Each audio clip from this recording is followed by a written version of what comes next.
Welcome to this week's edition of Black Authors Matter TV, where we interview the latest movers and shakers in the African American literary community. You'll meet some old friends, discover new ones, and stay abreast of the latest book developments around the country and even the world. So sit back and relax for the next 2 hours with Black Authors Matter TV co-hosts Gwen Richardson and Dr. Rhonda Lawson.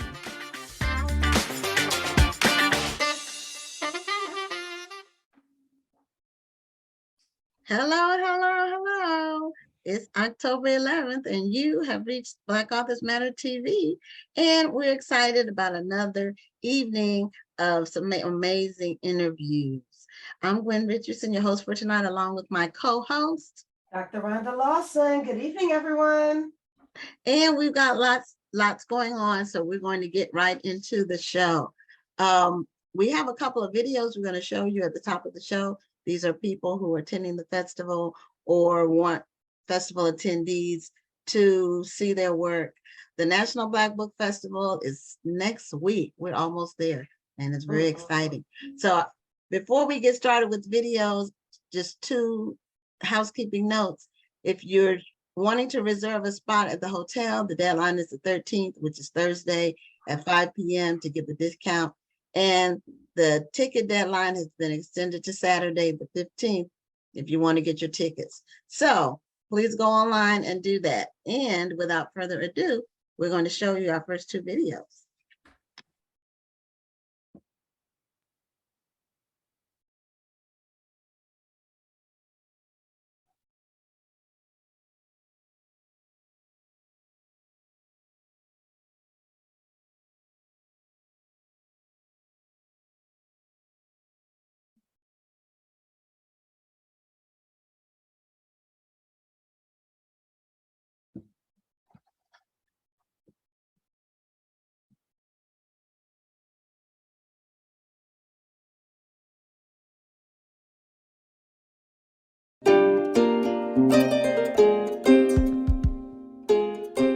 I've spent decades in Egypt and Ethiopia and Sudan looking at the ancient artifacts and the ancient objects left behind that our people left behind in stone.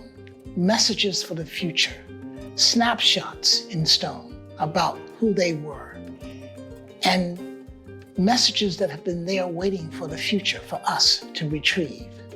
I invite you to come with me to the Blue Nile. To come with me and see the pictures in Sacred Nile that shows our legacy as a people of faith-making. This book, Sacred Nile, will change how you see history, change how you see yourselves, and change how you see the sacred agency of people who look like us. Come with me from Ethiopia to Egypt. Travel the Nile, travel the history, travel our place in time. Sacred Nile is the book that you've been waiting for.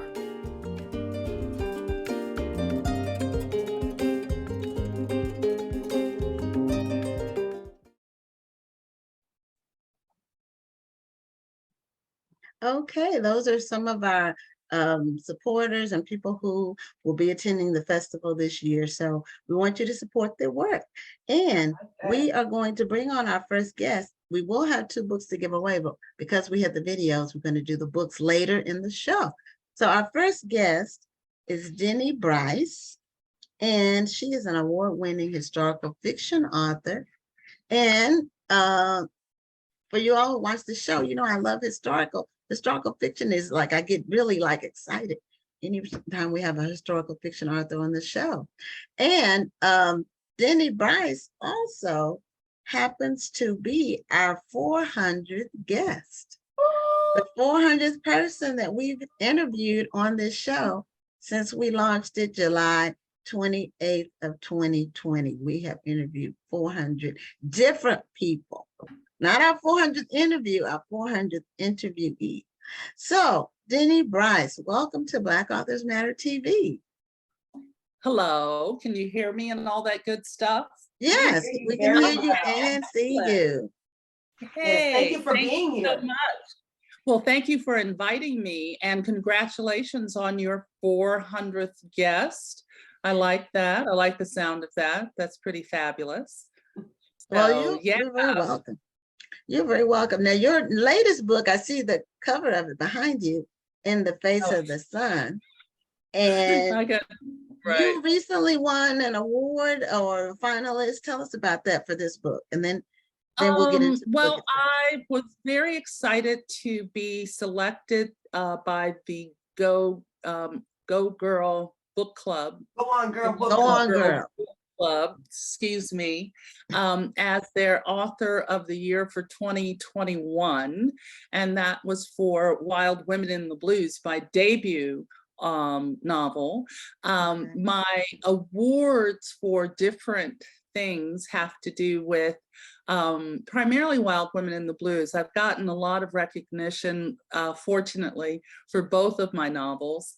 And because I only have two, I am a debut author and then followed directly up with my second book, frankly, I'm working on my fourth book right now. My third book is with the editor. But yeah, so awards have been helpful in generating just some buzz and name recognition, and it's also an extreme honor to be recognized by whatever organization decides to say, hey, we like your book enough to give you a prize. Well, I forgot to say, first of all, congratulations on that. Yeah. But we don't want people to think that you're new to the industry. This is your second book. But Right.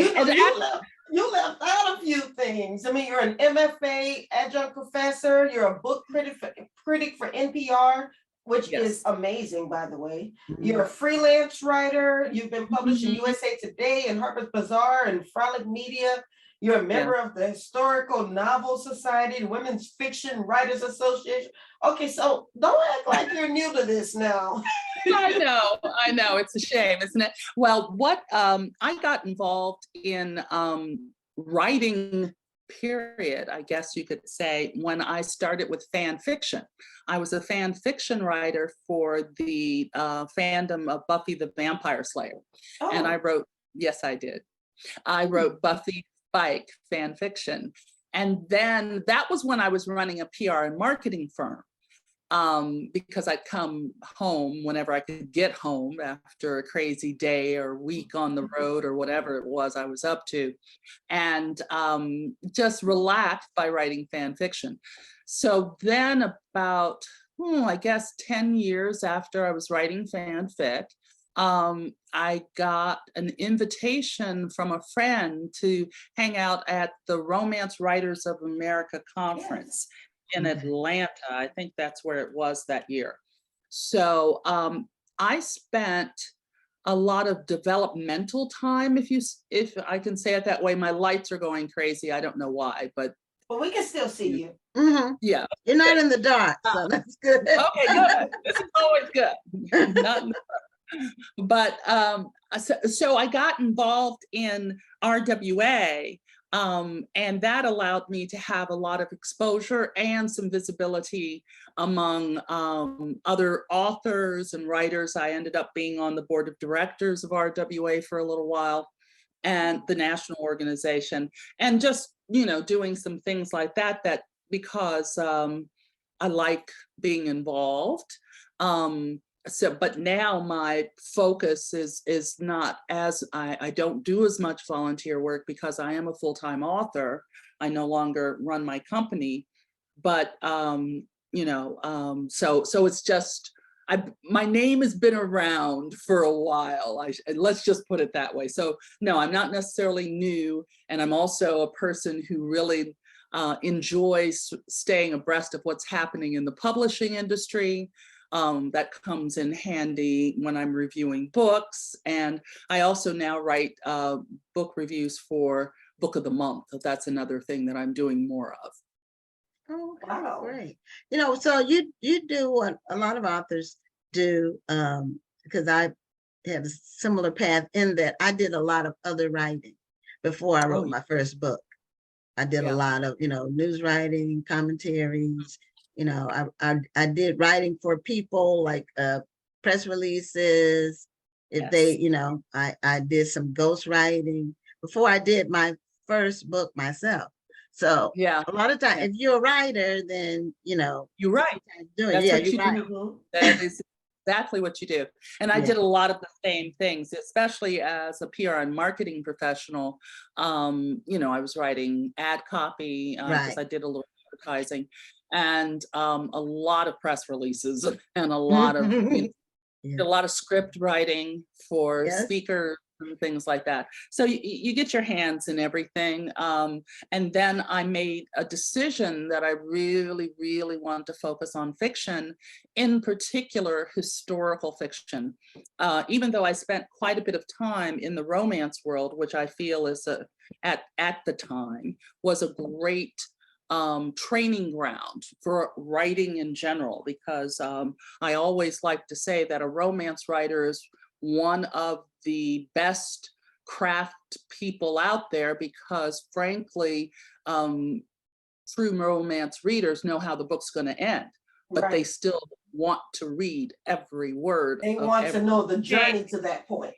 Yes, they do. So for romance writers, I always am a big thumbs up, and I got excellent training through that experience of being around so many romance writers for so long.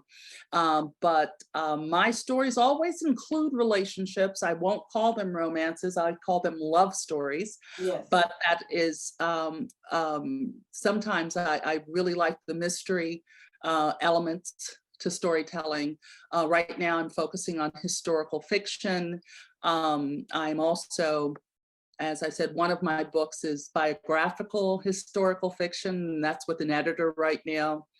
And Okay. then I'm working on 2 other books that are biographical. Well, they're really based on historical events.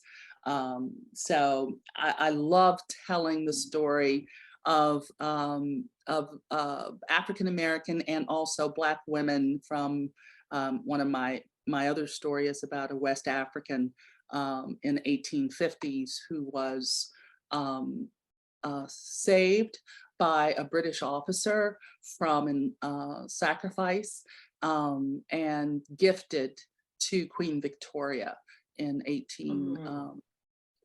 Her name is Sarah Forbes Bonetta. So so there's that story. So there's just so much history out there right Mhm. now, especially you know, these stories that have been waiting to be told and having an opportunity to be told by many African American and African and Black authors worldwide. They're taking their pen to paper and really going and telling great stories. So there's plenty to read. So readers read, and then Yes. talk a lot about what you're reading and share it so that more people can discover these stories. And The that's one same of the way we things do I- about movies. We tell people, oh, Oh, you've got to yeah. see such and such. Yeah, word It'd of be nice mouth. to see people say, oh, you've Absolutely. got to read so and so. It's really the same thing. I Yes. mean, it's all a medium of entertainment, of education, of so many different factors. And it's probably one of the reasons I got involved in wanting to be a book critic, is because I could share Yes. about some of the things that I'm reading with as many people as whatever, you know, distribution channel I'm working with. So your 2 novels that you have, what time period are they? Are they, Oh. well, first of all, are they standalone books? Yes, most Okay. definitely. I don't Okay. write series. Okay. No series, not yet. You see, you never say never, because you never I'm know No, gonna what's say, gonna because you the just said readers that. might ask. No, but my first book, I'm sorry, I didn't hear your question. No, So if no, it no. was I was just making fun of you because you said not yet. not yet, Yeah, you Like, never stuff know. happens, you know, stuff happens. Yeah. My first book, Wild Women in the Blues, is set in, it's what they call a dual timeline. I love writing stories that weave together and eventually get to this amazing point, at least that's my goal, so that the reader is just really absorbed and pulled into this big story. So Wild Women in the Blues is set in 1925 Chicago and 2015 Chicago. It's the Okay. story of a chorus girl, ambitious in 1925, who really wants to make it all the way to the Dreamland Cafe, which was a real cafe on the Stroll in Chicago. And during that time, jazz is hot, you know, everything is happening in the city. Yes, there's oppression, and yes, there are these other things, but there's also dance and music and people living their lives and having a good time. On the other end, in 2015, is a young man by the name of Sawyer, who is struggling with some personal problems. He's trying to finish his dissertation after a dramatic change in his family situation. He finds some information in an attic and goes to Chicago to visit a 110-year-old woman named Honoree Dalcourt. And so in 1925, you're also learning about a woman named Honoree Dalcourt, who was 20-something at the time. So that's the first book. Lots of things happen, and it's very fun and other things. In the Face of the Sun is set in another dual timeline story, 1928, 1968. In 2017, I went to LA to go to the LA Film Festival, and I'm a big fan of old hotels. And I was staying at the Culver Hotel, which is in Culver City. And I visited their second floor where they have all of this historical information.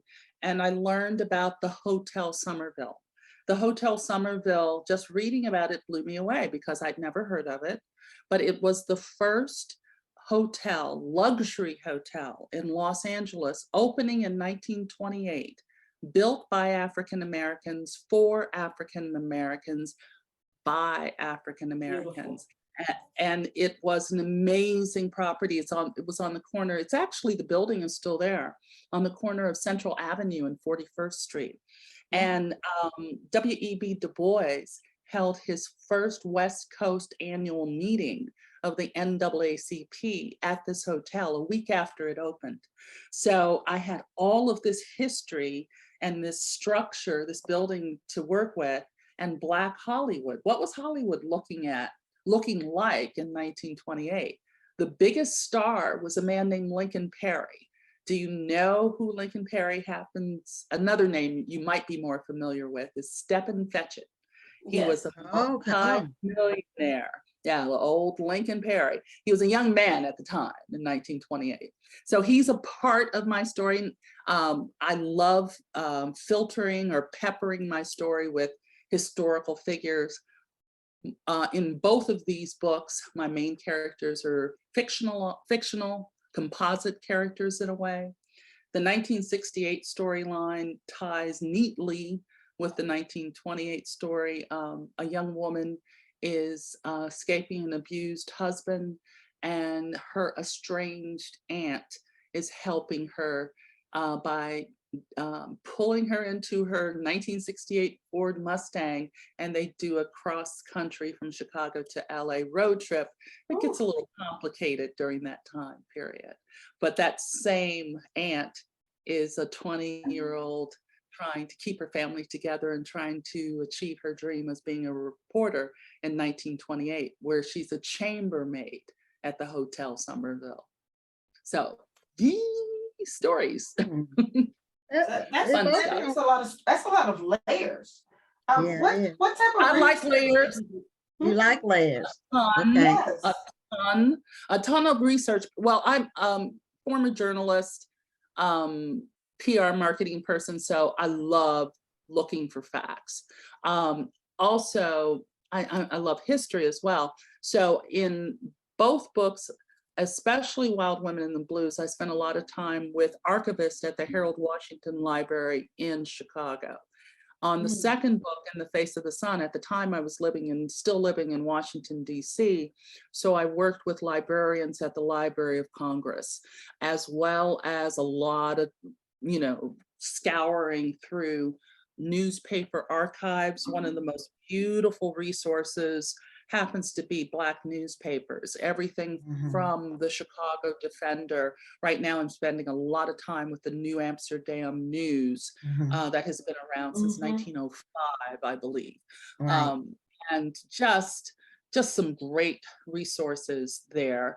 I also like to look up dissertations and university students who do thesis on a subject matter that I'm actually using, because they're doing some first and secondary information gathering that can be very useful and can also lead you into some pointed or very specific areas to conduct your research as well.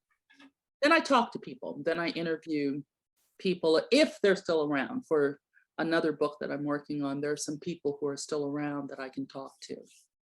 I like that you do different types of research. It's not just reading, it's actually talking with people. And then when you did read, it's different types of media that you were reading. Yes. So I think that helped you to make a more full story.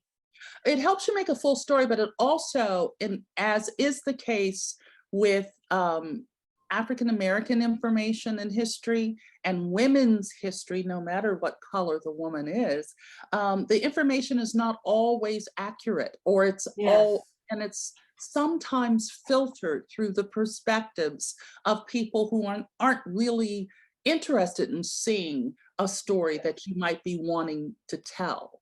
So what that process does, by looking at different mediums, and if you can, talking to different experts in different areas, it allows you to see what works and make some conscientious decisions on, is this potentially the story or the path I want to follow for the story I want to tell.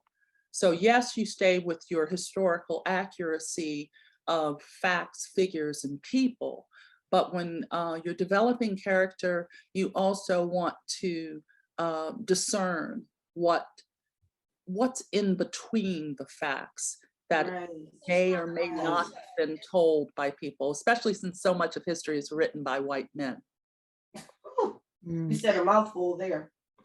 Yeah, everybody's history. So that's, you're the first that I recall, because we've had a lot of authors who write historical fiction or even just history books related to different time periods. But you're the first one who mentioned researching theses and dissertations. I hadn't heard anybody. Rhonda, if you correct me if I don't remember anybody else. Not in writing fiction. I mean, I've heard of people researching dissertations if they're doing a dissertation or some type of academic work. Right. But I think that's a great idea to research dissertations even when you're writing fiction. Well, what I found with dissertations, especially when I'm working in American history and African-American history in the 20th century, is you'll find that more students are interested in Black women's paths within the historic context. So most often, I will admit that my POV character is going to be female, is going to be an African-American or a Black woman. And so I'm interested in trying to find what was the pervasive, what were some of the issues that I might not be aware of that a woman in 1925 faced versus a woman in 1935 versus a Black woman in 1955, because I'm dabbling or working stories in all three of those time periods, in addition to 1968. So, and I don't always remember all of those times because I'm not that old. Did you find that the concerns of women in 68 were often the same types of concerns in the 20s, 30s, 40s? Well, one thing that I found daunting is domestic violence and government and or police attitude towards domestic violence for Black women. it hadn't changed that much in over a 50-year period from 1925 to 1968.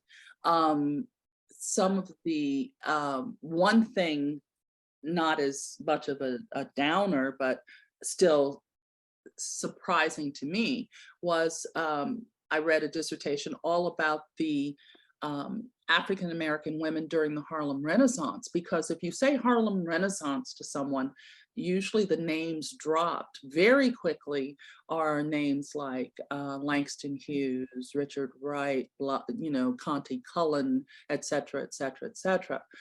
The only woman you really hear about is Zora Neale Hurston. Yes. But there's Helen Johnson and Fawcett, and just a string of women. And there was a group of women that I'm writing about, or including in a story that I'm working on now, a novel I'm working on now, who were 2 librarians and another woman, all African-American, who had a place at 580 7th Street or something like that in New York, and everybody would hang out at their place because they were just, and this is 1925, and they were just super cool, and just all of this activity and all of these artists and poets and writers and hanging out together. And some of those names aren't known, frankly, and I found that in a dissertation. Someone who did a thesis on how come we don't know who the Black women of the Harlem Renaissance are. That's a class in itself. When I was in college, I took a Harlem Renaissance class, and we did learn about many women who were a part of the movement. But it would be very interesting to have a class just on the women of the Harlem Renaissance. Oh, absolutely. And hey, give me another 6 months of research and you'll be teaching it yourself. I'm coming to Drexel.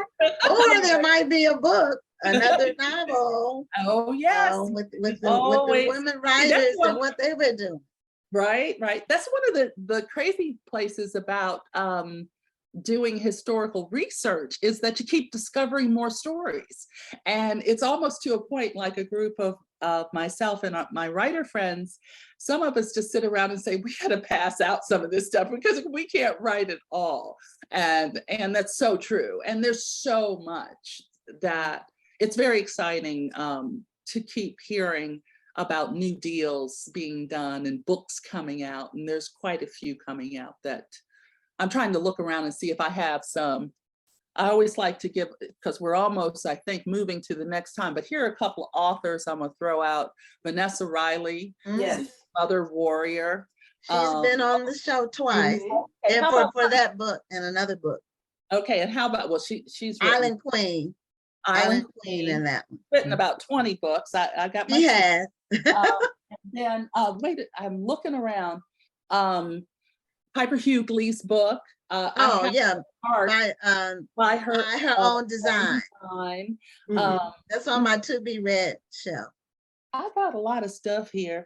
There's one I recently reviewed, and I don't have it handy. I don't believe it's called The Attic Child by Lola J. It's a book of the month. I heard about that one. Oh, it's good. It's okay, good. I heard about that. Yeah, I wrote a blurb about it for. We could talk to you probably for another half hour to an hour. This time went by way too fast. Oh, yeah. It did, but it's still fun to be here. I really appreciate being your 400th guest. That's right. You know what? If we're gonna have a 400th guest, this is the way you celebrate a 400th guest. We truly appreciate you being a part of the show and for dropping so many pearls tonight.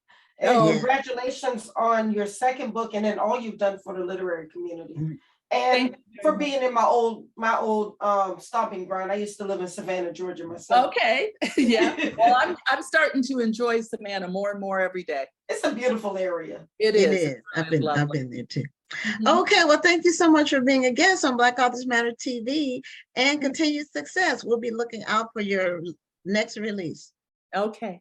Bye-bye. Thank you. Bye-bye. Have a great night. You too. And we did tell everyone that we have another video that we are going to be showing someone who wants the audience to be aware of her work. So we're going to be playing that, and then we'll be back with our next guest. We're going to give away our books after the second interview.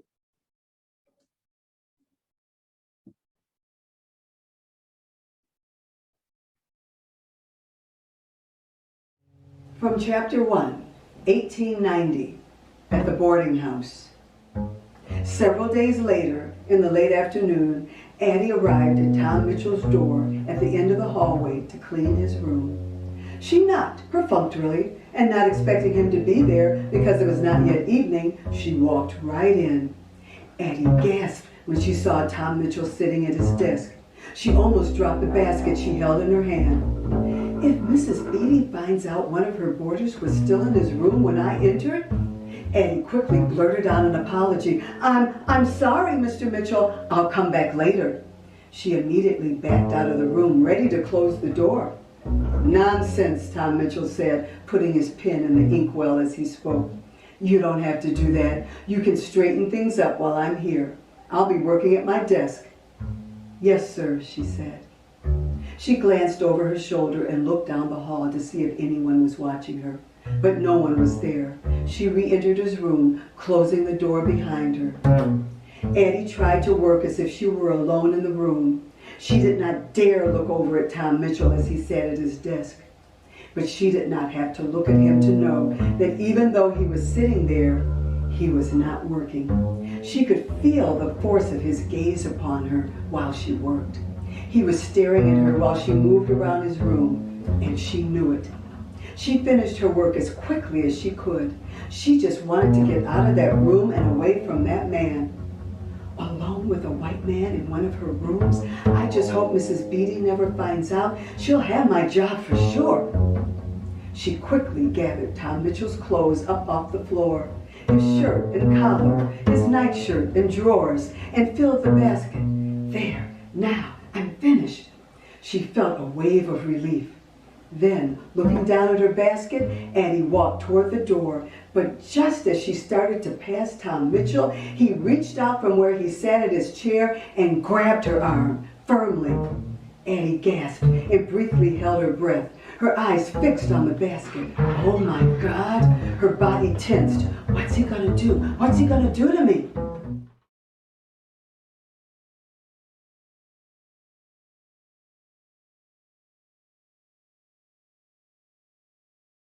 Okay, so that was a video about How It Happens by Jean Elster. And she has been on the show. It's been like a year and a half, but she has been on the show. So she wants you to support her work. And now we're going to be bringing on our second guest, 401.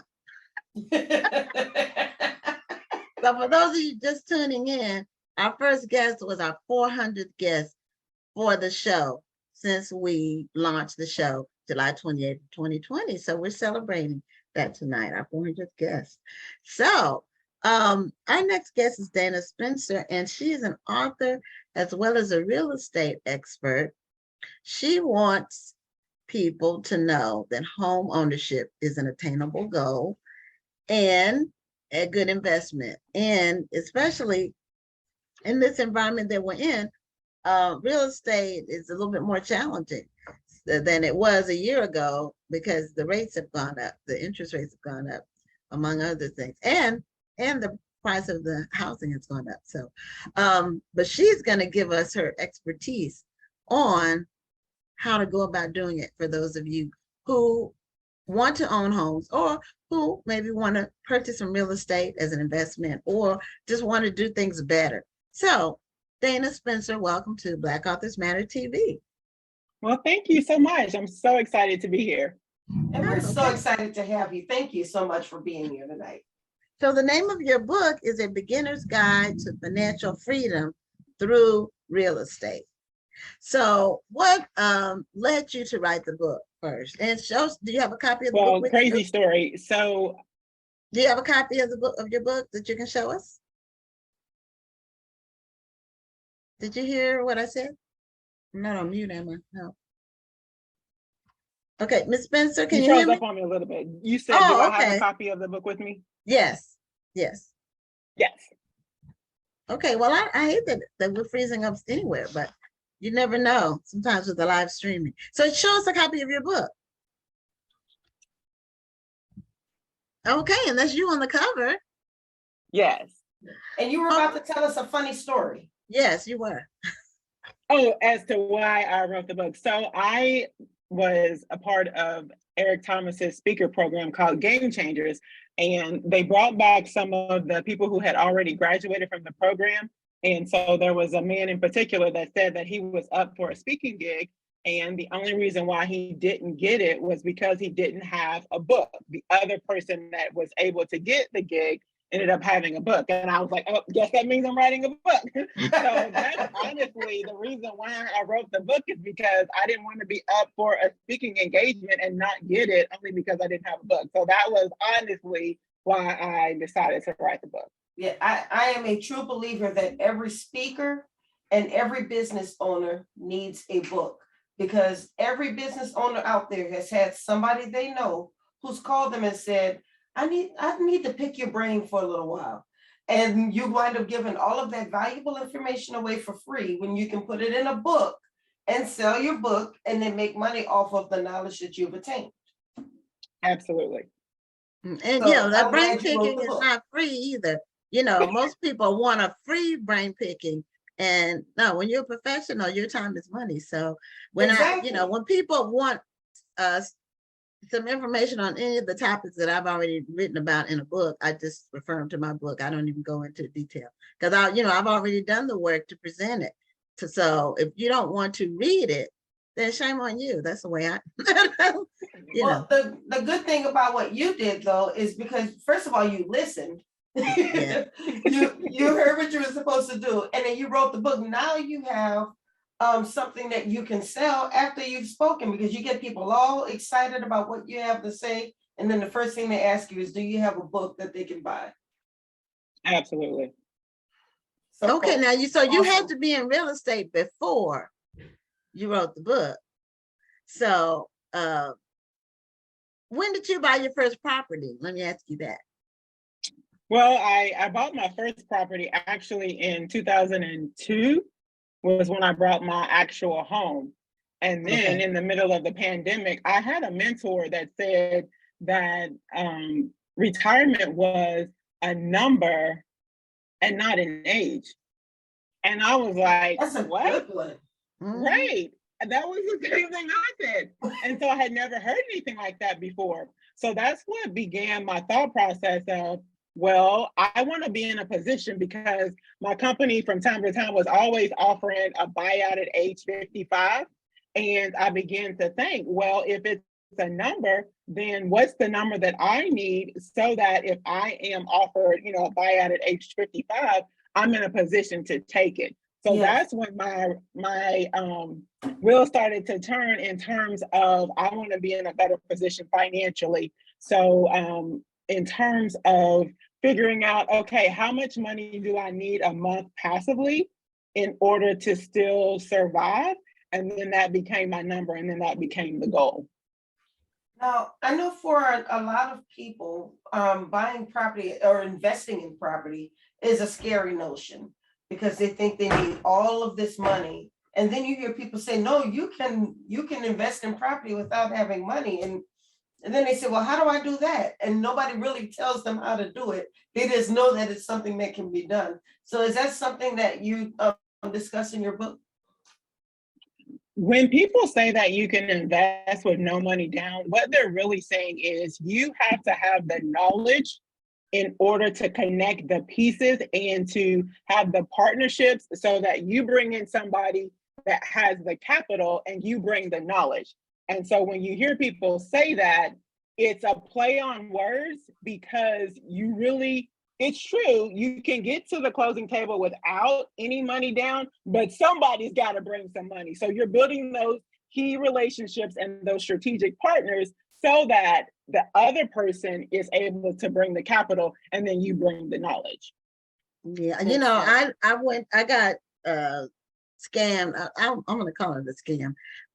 Years ago, when they were, somebody was circulating, they were going around the country with the no money down seminars and for real estate, and they were really selling a book is what they were really doing, called No Money Down. But when you went to actually exercise it, you still had to have some money down. Like you're saying, somebody has to put money down. And then what they didn't tell you is your credit score. Your credit score is a key factor. If you don't have a credit score, really you need to be at least 650, at least. And then if you're below 700, you're going to pay more in interest. So, but they didn't say anything about the credit score. So, you know, I had found out through the School of Hard Knocks. I went to the seminar and bought the book, and then I found out that it was not true. That was not, that was not. But you live and learn. You know, these are lessons that you learn in life and that you can use later on. So if somebody wants to buy their first home, now they're renting, and I hear people say that it's cheaper to buy than rent, or renting is, somebody said something like that recently on Facebook. And I said, no, that's not true, because for one thing, when you buy a home, it's more than just your mortgage that you have to pay. You have to pay property taxes. You have to pay your homeowners association fees. You have to pay homeowners insurance. So, and you have to maintain the property. If something goes wrong, if the AC goes out, guess what? You can't call a landlord. You gotta come out of pocket. So if you get, I guess that's the scary part of owning a home, but you're also saying that this is also a road to financial freedom. So how does a person navigate that road to financial freedom? By doing what I was saying at the beginning. So you figure out, number one, how much do you need a month in order to not have your day job, for example. So let's say, you know, your expenses were $3,000 a month. Mm-hmm. So you would have enough rental properties to cover the $3,000 a month that you would need in order to get to the financial freedom that you were looking for. And financial freedom means different things to different people. Right. Maybe you just want to be able to go on vacations whenever you want to, or maybe you want to spend more time with the grandchildren. So having rental property and that extra cash flow a month, it allows you the freedom to do whatever it is that you want to do. You just have to position yourself and figure out what financial freedom means to you, and then make it happen and put a strategy in place so that you're able to achieve your goals, so that you have the options. I really want I want everyone to realize that they have options. I think a lot of people just think my only option is to go to college and then get this job and then work there for 35 years and then retire and pray that my 401k is going to last me the rest of my life. Like, that may not be the best strategy. So let's diversify our retirement portfolio, because if we need multiple streams of income in order to survive today, why do we think we only need one stream of income when we retire? So let's diversify that portfolio, even at retirement, so we can have the freedom that we so desire. That makes so much sense, you know, when you break it down like that. So what does a person need to do to get started now? Because somebody might say, well, I have retirement, but it's not much to talk about right now. And I can't quit my job because I'm living paycheck to paycheck. How does a person get started on that path? That's a great question. So the first chapters of my book talk about mindset, relationships, and squad. So first of all, you have to have the mindset that real estate is just finding the solutions to problems. Like, we overcomplicate real estate, and I don't want to undercomplicate it either, but at the end of the day, it's solving problems.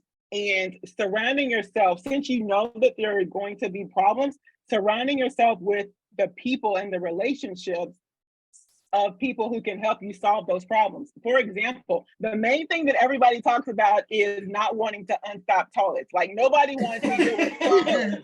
So build relationships with people who love to unstop toilets. Who are those people? Well, they're plumbers. So if that is a concern for you, build a relationship with the people that can help you solve those problems, and don't let that stop you.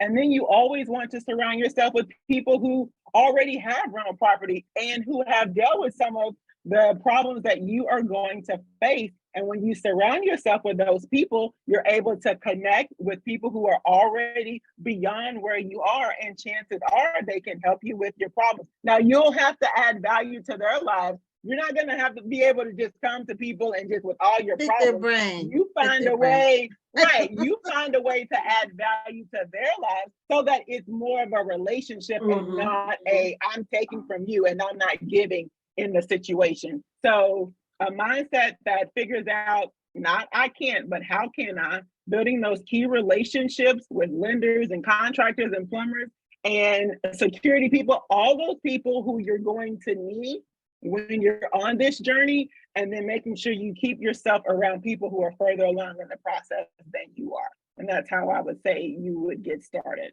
So it's about actually talking to people, building relationships, networking.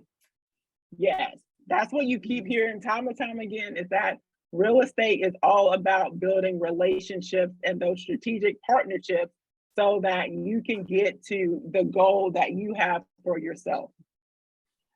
Okay, what do you say to people who are concerned about getting tenants who won't destroy your property?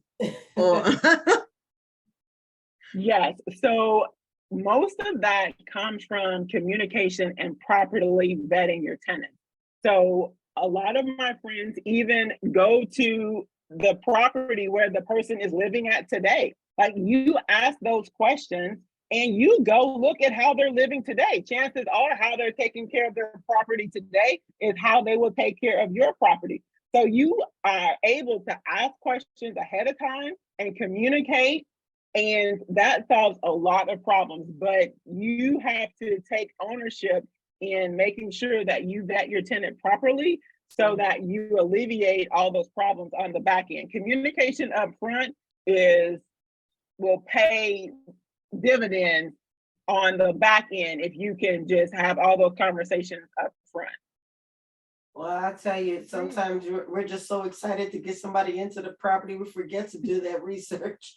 yeah, I I mean, promise you, if you take longer on the front end to vet the tenant, it's going to be very beneficial on the back end. right. And people's habits tend to be consistent, be they good habits or bad habits. So if they, cut their grass at, where they are, then, that they're grass cutters. But if they have, overgrown lawns and, unweeded flower beds and, they just don't care, then that's what they're going to do with your property if it's a house. Now, what do you say people who look into putting their property in the Section 8 program? Have you ever have any experience with that? Yes, we love Section 8 because Section 8 does the work for you. Like, they will inspect your property to make sure that it's safe for the tenant. And then once you have a resident in your property, Section 8 will come back once a year to make sure that everything is the way that it should be. And then Section 8 pays you like clockwork. During the pandemic, the people who were still receiving their rent were the people who had Section 8 tenants in their property. So Section 8 pays you regardless. And a fun fact, if my resident if they lose their job and they report that to Section 8, now Section 8 pays the entire rent. So Section 8 is recession proof. Well, okay. Now, and I've also heard, I don't know, but you can clarify it, that Section 8 pays above the market, like the rent that they pay the owner is above the market. Is that correct? I don't know that to be true, but Section 8 has their guidelines as to how much they will pay, and that is on the internet. So you will know exactly what they can potentially pay. Now, if you have maybe a garage and you have some amenities, Section 8 may pay a little bit more and you may be able to negotiate that a little bit. But for the most part, what they say that they're going to pay for a 3-bedroom or for a 4-bedroom is consistent in your state. Okay.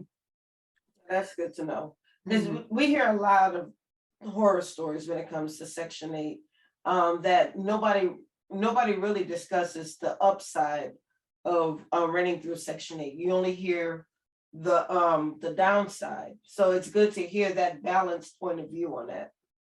Oh, for sure. And if the tenant destroys your property and you report them to Section 8, they will lose their Section 8. And do you really, I mean, it takes forever to get Section 8. So nobody wants to lose it. So Right. knowing that, you have to know what you need to know in order to make sure that you protect it. And so if anybody were to be on Section 8 and destroy your property, you report that, and then they get kicked off of their Section 8. And like I said, anybody who's on Section 8 doesn't want to get kicked off. Now, what about multi-family dwellings, like, small apartment buildings, or what about that for a real estate investment? You have to make sure you do your due diligence on that, because you're going to make sure that you have plenty of contractors, so that, let's say you buy an 8-plex, and it's going to be tricky making sure that it stays occupied, because obviously your numbers are based on 100% occupancy. So definitely make sure that you take all of the expenses into account, as well as how much it's going to potentially produce in income, and make sure that your numbers will work even if it's not 100% occupied. So Right. there's definitely where you need to make sure that you're allowing for not having 100% occupancy when you run your numbers, so that you don't get in a pickle when it's not fully occupied.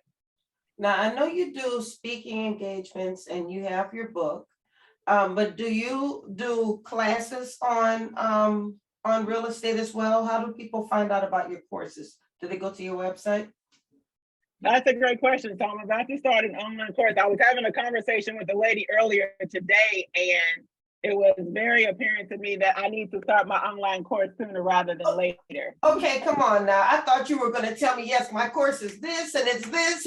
Yes, yeah, you got me. You're right. Yes, it's about to be up and popping very, very soon. Okay. Well, Rhonda, you might need to get a commission on that idea. I was about to say, we might have to talk here. Yeah, it was. If you go to my Facebook page, you already see I had an online course coming soon. So it's definitely on my radar. But no, yeah, definitely. If you're people interested would pay money for this type of knowledge and information, and so I think that it's great that you do have these courses coming, because I'm in the market right now to buy a house in the next few months. So anytime I can gain new information, that's going to help me to have better footing when I get ready to buy this house. Absolutely. So my email address is coachdanaspencer@gmail.com. Anybody who's interested in getting on the waiting list, so that you'll be the first to know when that course launches, I will definitely put you on the waiting list. So that, once again, that's coachdanaspencer@gmail.com. Okay, and I also just put your website in the chat so people can find you that way as well. Okay, thank you so much. Yes, that's what I do. That is what Rhonda does. She handles that. I love her for that, because I don't have to think about it.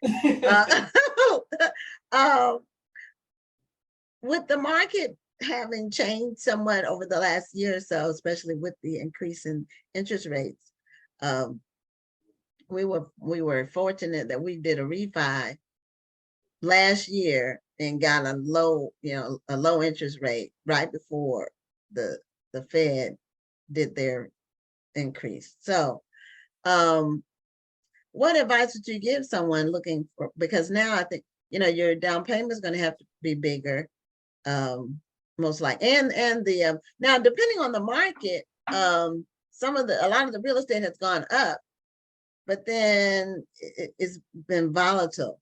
I talked to an agent who said that the year before, in Houston, real estate is a lot, for a large metropolitan area, Houston real estate is a lot less than it is like in the Northeast, like New York or the DMV or Chicago or anywhere like that. And they're still building new properties here. But he was saying that a property that was 180 the year before was now selling for 300. So Wish I could find a house for 300,000 around here. I mean, you really you can find a nice house here for low 200s, 3-4 bedrooms, fairly new. You don't two car want a house garage. that's $200,000 in this area. I know that. I've heard that. And like in California, people will sell their property in California and pay cash for a house here that's like 3 times larger and have money to put in the bank. But the question that Ms. Gwen is asking though is super. Yeah. I mean, because I was going to ask the same thing, because one of the things that I was told, because the interest rates are kind of high right now, and I'd love to hear your opinion on it. They're saying that don't let that scare you from getting a house, because you can always refinance later, get the house that you want. You might pay a little more now, but you can always refinance and pay a little less later. I'm wondering, how do you see that? So any real estate investor will tell you is that you make your money when you buy. So when I bought my house in 2002, the interest rate was 7%. So when you have a higher interest rate, then you'll want to reduce the price, because that's what they're trying to do. They're trying to force the market to come down. And so with increasing the interest rate, now buyers can't afford as much of a property because of that higher interest rate. So your strategy would be to put a lower offer the property to force the seller to come down. So the strategy is to make sure that when you buy the property, you get it at a good price, because at the end of the day, the property is only worth what somebody else is willing to pay. Right. So when you're buying the property, you pay the amount that conducive for you and your pockets, and not let anybody else force you to pay for a property that is more expensive than what it should be. And to your point, you can go ahead and buy now. So for example, let's say the property is $250,000, but because the interest rate, you can only afford $225,000.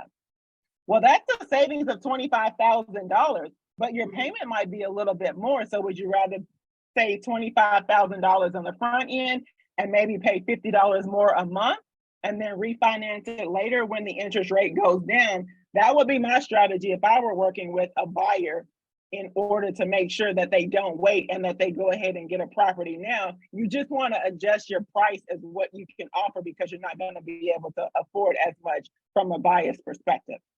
And don't be afraid to make the offer. Don't think that they're going to refuse you just because it's lower than what they want, I'm guessing. Yeah, I just, a friend of mine put an offer on a property that it was listed for $150,000. She put an offer for $100,000 and they countered at $110,000. So that listing price is just a suggestion. You know, you offer what you can afford and see what the seller does. All they can say is no, or they can come and try to meet you halfway, and then it's a win-win for everybody. I like it. Well, show us your book cover again, and make sure people know where they can get the book. Yes, the book is available on Amazon, as well as I will be at the festival in Houston, so super excited to be there. Okay. See you there. Yeah, absolutely. So. Okay, wonderful. Well, thanks, Dana. You've given us a wealth of information, and I don't know if we've had anybody on that was like an expert in real estate before, like where they really went into the details. So that was very important, and I hope those in the audience that are thinking about buying, pay attention. Get her book. Get Dana's book. And stay woke. Yeah. All right. Have a great evening. Thank you so much for being a guest on Black Authors Matter TV. Thanks so much for having me. Thank you for being here. Great interview. Thank you. All right. She was very knowledgeable. Very much so. It's important. Okay, so before we bring on our next guest, we're going to give away 2 books. And the first one is called, I'm going fast so we can go right to the next interview. This one is for young adults. It's called Map Maker. And don't know why it's like black. Oh, maybe I'll just have it on this side, maybe.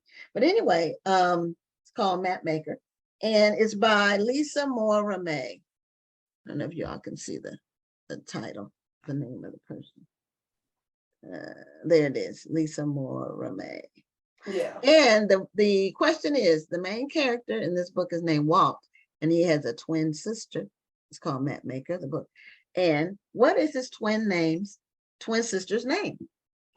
Twin sister's name. And the next book is called Weightless. This is a memoir. It's by, the author's name is Yvette Dion. And it's a memoir. And her name is at the bottom. Here. Yvette Dion. And the question about this book, Yvette Dion is a graduate of which HBCU? So we'll revisit those questions after this interview with Darrell Hall. And Darrell Hall is a pastor. He's an author and a communications expert. His book is called Speaking Across Generations. And he's going to tell us about how we can speak to each other, even though we may represent different generations. Well, I'm disappointed because I thought this was going to be Darrell Hall from Hall & Oates. So, well, you know, I could sing, but y'all might not want to hear me sing. So I'm gonna just stick to speaking and writing. I can go for that. So anyway, the people who know the song, they get it. Okay. So well, welcome to the show. You're welcome to Black Authors Matter TV. Thank you. And tell us about what made you pick this topic, because you said that different generations communicate differently. And we know that certainly some of the slang changes from one generation to another, because the words we used were different from the words my parents used, and the words that my daughter uses are different than the words that I use. So, yeah. And what made you pick this topic? Because it really is a salient subject, because we always want to keep those lines of communication open as we help the younger generations navigate their way through life. Yeah, great question. Well, first of all, thank you all for having me. It's a delight to meet you. My name is Darrell Hall, and I picked this subject because first it was necessary for the doctoral program I was in. I was trying to think of something that I could contribute to the conversation of communication, and for me being primarily as a preacher, how I can help contribute to help us be more effective in our communication. But I had to be honest. Even though I'm a preacher, I didn't start out public speaking as a preacher. I started out public speaking as just a speaker. In oratorical contests as a teenager to earn money for college and school. And then I realized later on that I was, my purpose was to preach. So this project and this research came out of a deep abiding space in my soul where as a teenager, I discovered that basketball, football, or even academics wouldn't be my ticket out of my circumstance, but being able to communicate effectively would. And I didn't realize then what I know now looking back, that it was a skill I was divinely given. I want to use it to help serve people, to help other people kind of overcome their fears. So I needed to have a project, but I had to be authentic to my experience, which is being a communicator since I was 15 years old has been something that's just been a part of my life. But I wanted to be able to understand and research with credible insight some of the things I was doing, quite frankly, by mistake, to be effective. And I wanted to be able to share it in a practical way that could inspire people and give them hope that as communicators, they could do the same. I'm curious that at such a young age, 15 years old, that you found your superpower in effective communication and oration. And I'm curious, I know you said that you realized this was going to be, your way, this was going to be your talent, but when did you even find an interest in speaking? Great question. So it started out really as a necessity. I used to get in trouble for speaking because I talked too much at the wrong time, you know what I'm saying, during instruction. But it started as a necessity. When I was born, my mom was 15. So by the time I was 15, she was just 30. And she came to me very, you know, authentically and said, you have to go to college. You don't have a choice, but I don't have any money to send you. So we got to get creative about how to earn some money for scholarships. And so that was her onus on me as her oldest child and only son to be responsible with, you know, our situation. And so simultaneously in school and in some, you know, after school programs at the Boys and Girls Club, these oratorical contests were coming up. I didn't know what they were, but I was being asked in both venues and at church to be a part of these oratorical contests. So I was like, well, cool. I started out at 14 and lost everyone I entered for 2 or 3 years. And then at 17 as a senior in high school, I won every oratorical contest I entered, from local to national to international. I think so. And I wanted to make my mama proud is what it started as, but I learned that I loved it. And I love being able to communicate and impact people and be myself and, you know, make a difference and also earn some scholarships. So that's where it started. And I really just discovered a newfound confidence. I could see so much purpose in my life now, from my situation to, you know, being able to translate that to platforms to reach the hearts of people. And I could really see God's hand in it, just to be honest with you. You know, just as you were speaking, it really hit me that the church is where a lot of young people actually hone their speaking skills. And when our church members find out that we can speak, we're always encouraged to speak. You know, even if it's not being the pastor, it's the fact that, you know, he speaks well, she speaks well. Let's get so-and-so to do it. I mean, I think I was encouraged at a young age to speak. My cousin, they thought he was going to be a preacher, you know, because he was encouraged to speak. I think that young people are truly encouraged to hone that skill in the church.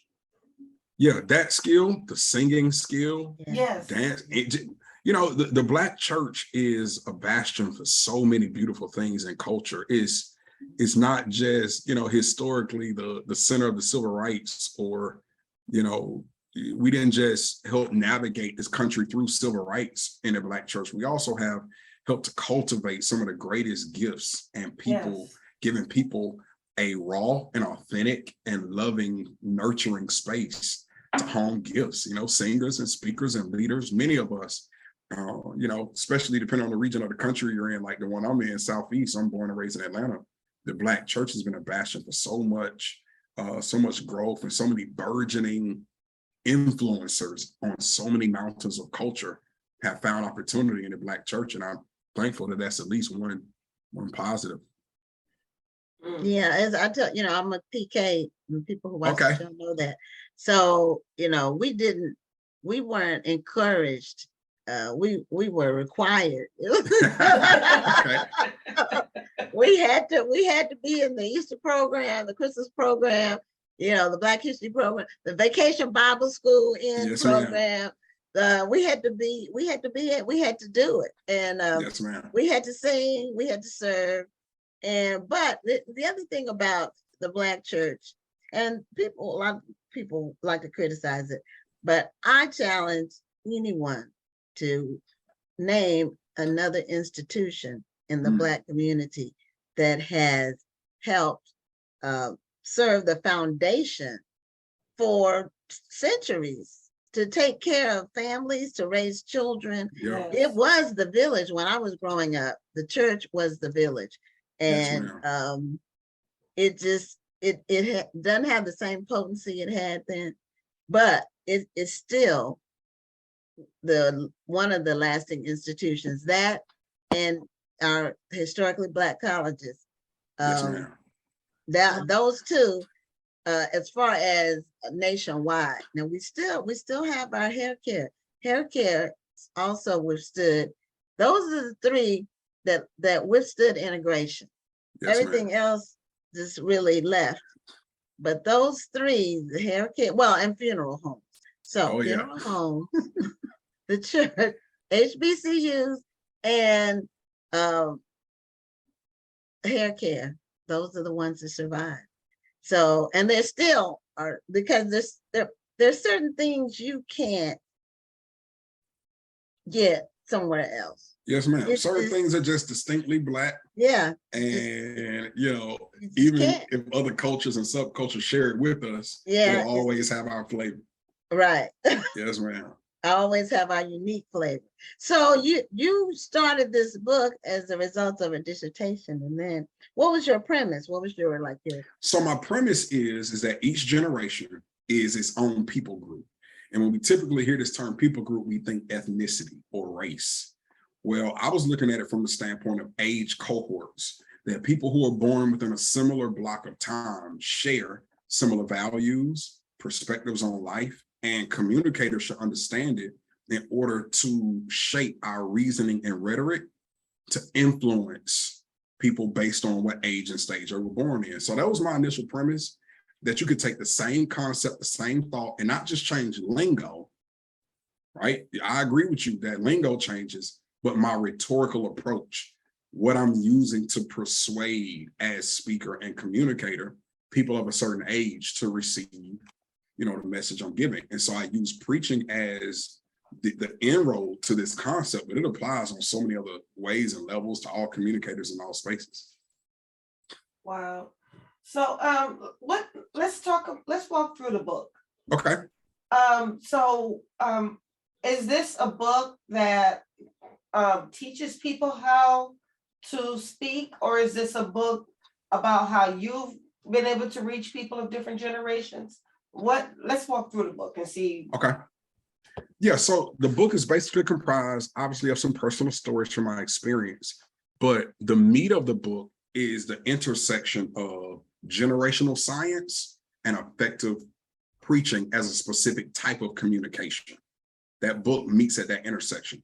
So essentially what I do is I open up in the first couple of chapters talking about the value of generational science, that is, understanding cohorts like baby boomers, Gen Xers, millennials, understanding what shapes them, understanding the bracketing of the years, and leveraging generational science to help you better communicate. The core of the book is I go through each generation. I talk about when they were born. I talk about some of the statistics and some of the, coming of age experiences they had that shaped the way they communicate. I talk about the unique experience of Black people in that generation in America. I talk about the unique experience of women as two minority groups within overall American generations and how they were shaped and impacted by what was going on during their coming of age years. And then I really hone in on how technology, how politics, how sociological factors shape the way they prefer to hear communication. And then I share feedback from some nationwide research I did post-graduation. So I did more research nationwide to help the book be different than a dissertation. And I give an example of how to communicate to that generation in that language. Okay, so basically, I know you said that the book started with a dissertation, but basically you took your dissertation and you turned it into I would say a popular media book, so it didn't read like a dissertation. Oh yeah, for sure. This is 10 drafts away from what what got me my doctorate. So because you have to make it commercially appealing. Yes, ma'am, I did. Right. I had to To the infuse more masses. stories, and I had to open up the research to make the research more credible. I had to bring more people to the table. So 1,000 people across the United States right before the pandemic hit have considered themselves Christian, have non-Christian, people of all generations. And essentially what we did was we took audio clips of male preachers who have a distinct style and played those clips and had people pick which clip they liked. We also took excerpts from sermon manuscripts and had people pick which manuscript they preferred and didn't. And then we correlated the year they were born to the type of communication they preferred. And then I gave a name to that language, a name to that type of communication. We didn't include female voices because we think people have a bias. The research team I was working with, people have a bias against female voices. And so because we didn't know how to account for that in the gathering of data, we only use male voices to more so control that factor. Do you mean the physical voice? Yeah, just a sound of a female's voice preaching. A lot of people are. So this is in ministry. Ministry. Yeah, in ministry, not in general. That's what he's talking about. Yeah, not in general. Well, no, I'm just saying it's interesting that you say that because I'm former military. I did serve 23 years in the Army, and awesome. Thank you. Thank you. The first time I heard a protest in Korea, when I was stationed in Korea, it was a woman's voice and she was shouting. And I was told that often they use a woman's voice because for lack of a better term, the woman's voice was more irritating. You know? Right. So that's why when you said that, it made me think of that sometimes people don't want to hear the woman's voice. Maybe they feel it's a little too squeaky or too high pitched. Wow. But on the other hand, when it comes to ministry, there are still people struggling with women being ministers, women being preachers. Right. So I think the intersection of both of those does make it a bit hard when it comes to speaking. Yep. So we essentially try to navigate around it in the research, but in the book I give many female and male voices of multiple races who I think communicate well with each generation. So. And when you're doing research, you have to account for variables. So yes, ma'am.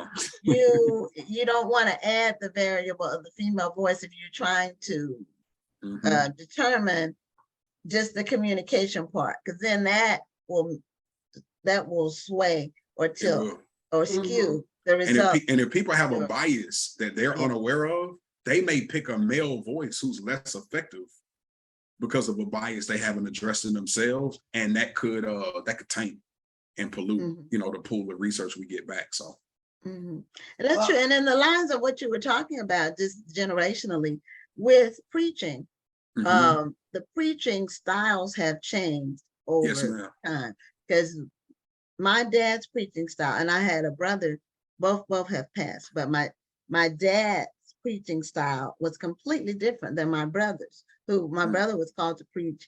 He was really a born preacher because he was mimicking preaching at 5 years old. Okay. I kid you not. He would sit and listen to sermons, and then he could regurgitate them, like the inflections and everything.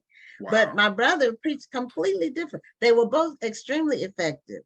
But my dad, he was more traditional. He had a doctorate in ministry too, and he did a lot of study.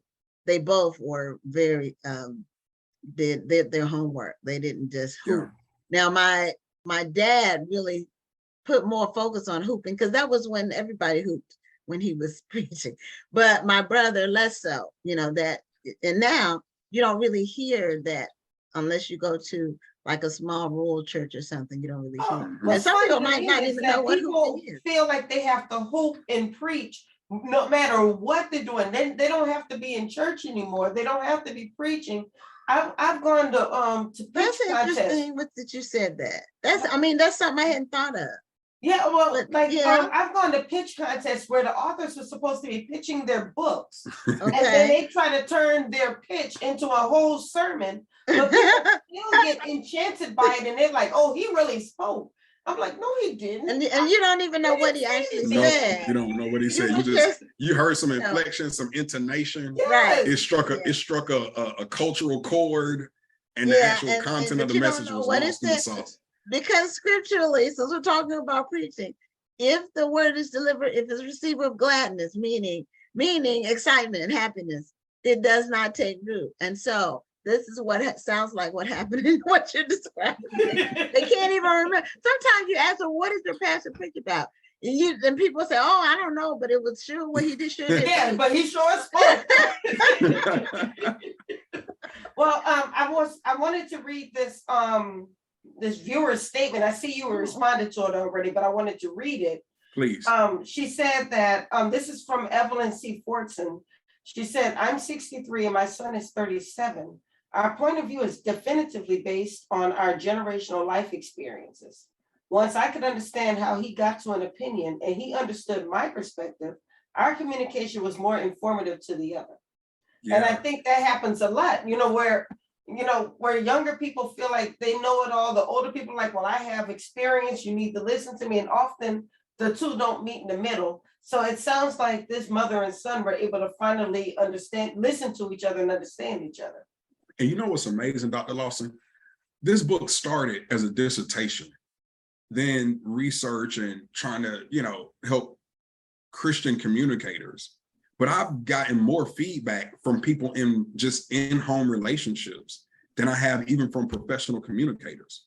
That much of the feedback I received is a lot like hers, that after reading the book, they better understood an adult child who was born in a different generation and what the issue was between them in communicating. And to be honest with you, some of the things I shared in the book even helped me and my dad better understand each other. My dad served in the military for 27 years. He's a retired naval commander.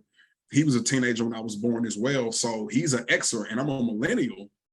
And even we sometimes don't see eye to eye when we communicate about certain things like politics. What you mean, even we? A millennial alone? But I mean, even we in the sense of me and my dad. So, the book has been able to help many parents and adult children better understand each other, far outside of just people who speak from platforms in different venues. And I'm thankful for that.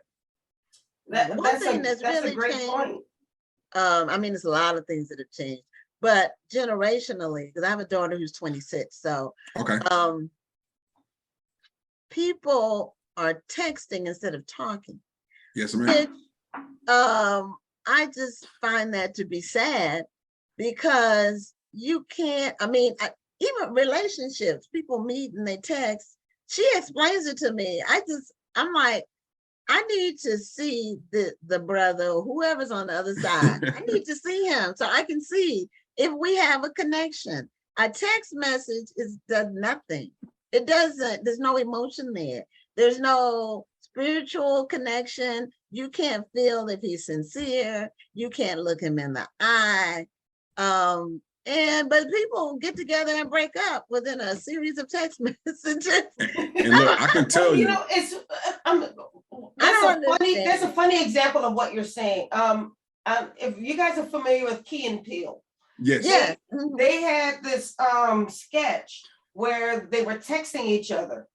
And one person was taking it as very aggressive, ready to fight. And the other one was taking, oh, that's my friend. And so then the guy who was getting mad every time he read the text, he was just getting heated. He was ready to pick up bats and go over to the guy. And then he went over there with his bat ready to fight. And this guy's like, oh, my friend came to visit. They took the text totally different. And often that happens. And I'm like you, sometimes I don't want to text people. And I used to tell my soldiers, do not text me, because I know that often we are very short with each other on text and it doesn't come across as intended. And so I'm like, if you need to talk to me, call me, because I would rather you talk to me than to text me so I can really understand the intent behind your words. Yeah. And even email. Sometimes email, you can email somebody and you just like, you're talking over each other. And, I had to do that today. It was like back and forth. And so I said, look, just call me and we can resolve this. Call me at this number. I will pick up and we will resolve this. So I hope that future generations talk more and not rely as much on and I don't know if it ever happened, but there's no substitute for talking, even if it's the phone, but meeting someone face to face is where you really get to look the person in the eye and you get to pick up a vibe. You get to feel if they're sincere, lying, or just, now people can tell stories about everything, how they look, they can put somebody else's picture. It's too impersonal. So, but I hope they get more personal with it, because that's where That's where really where you find love and where you find good friends. You know, your good friends you meet normally it's not going to be on an email or a text. It's normally going to be something more personal. Yeah. Absolutely. So I know we only have about 5 minutes left. If you can, a couple of things. One, I'd love to know how the ministerial community has responded to your book. That's the first thing I'd like to know. And then where can we find your book for those of us who are not ministers, but we want to read your book and gain some insight? Great questions. Thank you. I would say it's been received well. What's interesting is for preachers in older generations, I wrote it in a hopeful tone that they could be encouraged that if you've been, in the ministry for a long time, you can still retool yourself and sharpen your skills to better understand the generations coming behind you. Yes. Without assuming that, it's not possible. So it's been widely received and well received by older ministers. And many of them have come to me and said, hey man, you helped us to decode, so to speak, this undercurrent that creates despair and frustration between ministers and generations in their community and churches. They're having a hard time reaching. So I've been able to speak at various conferences all over the nation.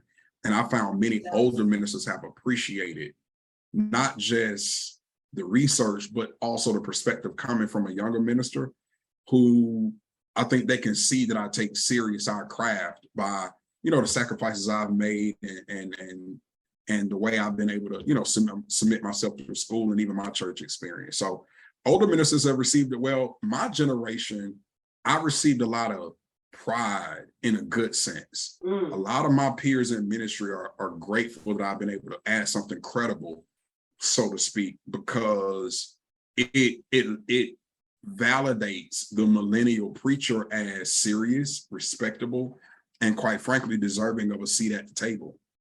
Even if we're not old enough or credentialed enough yet to have the head seat at the table, we take seriously the role we play. And, we would appreciate some of our older counterparts opening up certain spaces for us to influence. So many of my peers have been proud and supportive, and I'm thankful for that. As it relates to people who are not ministers, I can tell you though, most of my feedback has come from people who don't preach. They're just amazed by the clarity is created in relationships between them and family members, relationships in professional arenas, and they're even able to translate, some of the Christian lingo and dialogue and theology in the book to more practical applications in different venues. So, I'm grateful that the book has been able to impact them too. You can find it on Amazon. Do you have a copy? Speaking Across Generations. I do, but I would have You don't have it in your hand? You don't No, have ma'am. You for not having your book with Wait, you know what? Communicate Hold on with real us in a quick. visual way so we Hold can on. see If you let it. me share my screen. Well, I do have multiple share screens, so you should be able to. I have this set for multiple. All right, let me see if I can On share my screen book share. cover screen. I'm gonna fight you, Mr. Millennium. Oh, okay, here we go. You gonna let me share my screen? I thought Let me I see. did. Yep, here it is. All right, that's it. Okay. Let me see. Yep, Speaking Across Generations. Okay. All right. Messages that satisfy boomers, Xers, millennials, Gen Z, and beyond. Okay. You can find it on Amazon, or you can find it on ivpress.com. My publisher is InterVarsity Press. So on Amazon or intervarsitypress.com. And it's a good value. You can also find it in audiobook. So any audio platform you use, like Audible, I got a great reader. I was gonna ask you if you read it a Black yourself. man. I wanted to, but the budget for the audiobook was a tight one. And because I've never read, they didn't want me to be wasting studio time and cutting into the margins. So we got someone who's a great reader. Also, readers have their own following. So one reader may read multiple different books across genres. And because of their vocal, influence, they have people that just like to hear their book. So Jamie Lincoln Smith read it for me, a Black man, read it very well. So I commend it to you as well. You can get it in audio format as well. Okay. Well, thank you so much for sharing your message of communicating hope across generations. And I think the subject is very timely. And I hope more people pay attention to it and communicate and don't rely so much on texting. Yes, ma'am. Right. Thank you. Thank you all for having me. I appreciate you. Okay, thank you. Have a great evening. Good night. Good night. Okay, before we bring on our final guest, do we have any winners for our books? I want you to guess who they are. Okay, I'm gonna get, I don't know which book was won by whom, but Mary and Stephanie. Girl, you are good. Okay, so Mary which answered one? Bennett College. Okay, so that's this one. Yeah, Okay, and Mary. Stephanie answered Van. That's correct. Okay. For those who watch the show, we give away books every week and they win almost every week. So our final guest tonight, he bears a famous name, and his name is Frederick Douglass Reynolds. And he was a finalist in the National Indie Excellence Awards. I don't have the category, but when he comes on screen, I'll ask him. And he has a book called Black, White, and Gray All Over, A Black Man's Odyssey in Life and Law Enforcement. So Frederick he's a retired sheriff, a homicide sergeant. And I am here, okay. And my camera doesn't seem to be working. Oh, okay. no. Are you being bashful, or you really can't be on camera? Oh my God. The only other option I have. Are you on your phone or your laptop? I'm on my laptop. Because let me see if I can.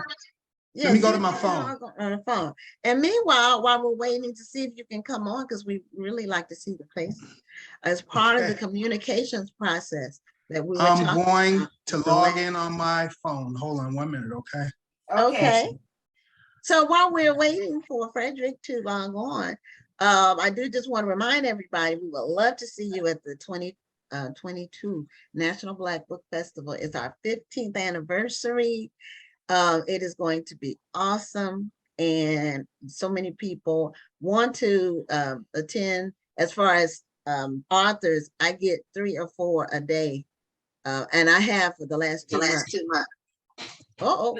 Okay, you got 2 devices going. So you need to sound off on one. I'm going to cut this one off and then you pick me up on my phone, okay? Okay. So it's next week.